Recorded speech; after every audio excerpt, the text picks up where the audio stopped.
I don't have a problem with pornography. I mean, I don't get upset when I see sexually exploitive commercials. In fact, those are usually my favorite ones. I mean, I don't know what her ass has to do with my hamburger, but I'm in the drive-thru the very next day.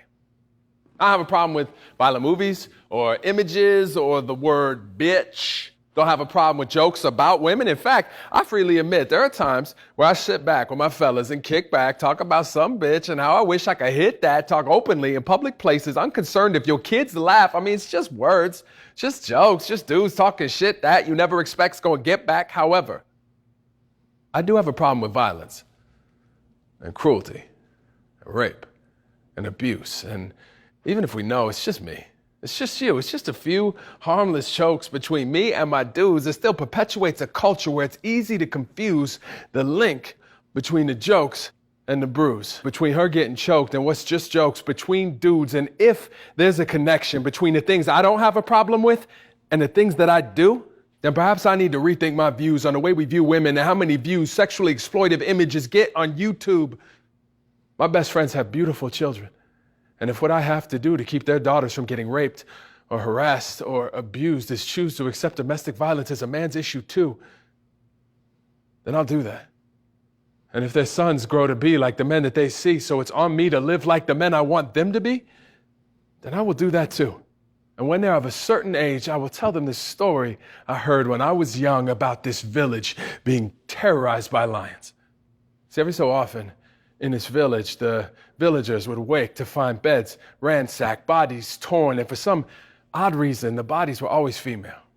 Panicked, the men of the village started sleeping in shifts to make sure at least one man was always watching.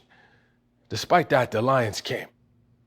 Too worried to sleep now, the mothers crept to the beds of their babies, and there, watching over them, they learned why the victims were never men. Because on random nights, for unknown reasons, as the fog crept in and the moon caught in the branches, the boys and men of the village became the very thing the women they loved feared most. When I was young, I thought that story was about lions.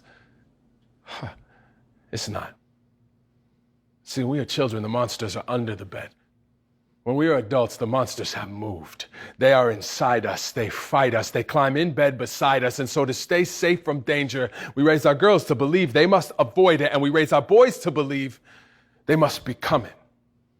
And so they do.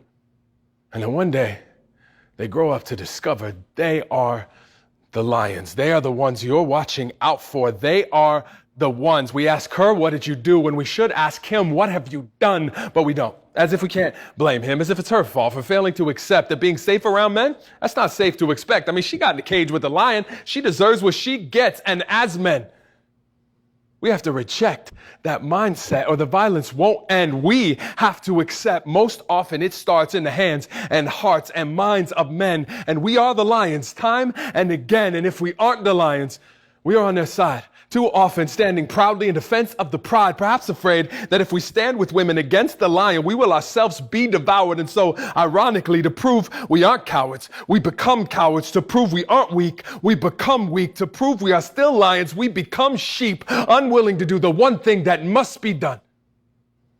Speak.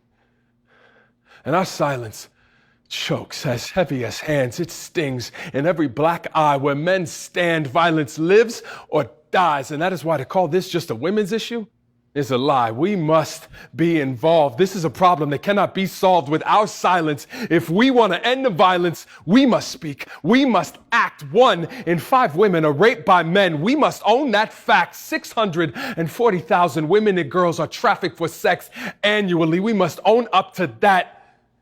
3 women are killed each day by men who say they love them.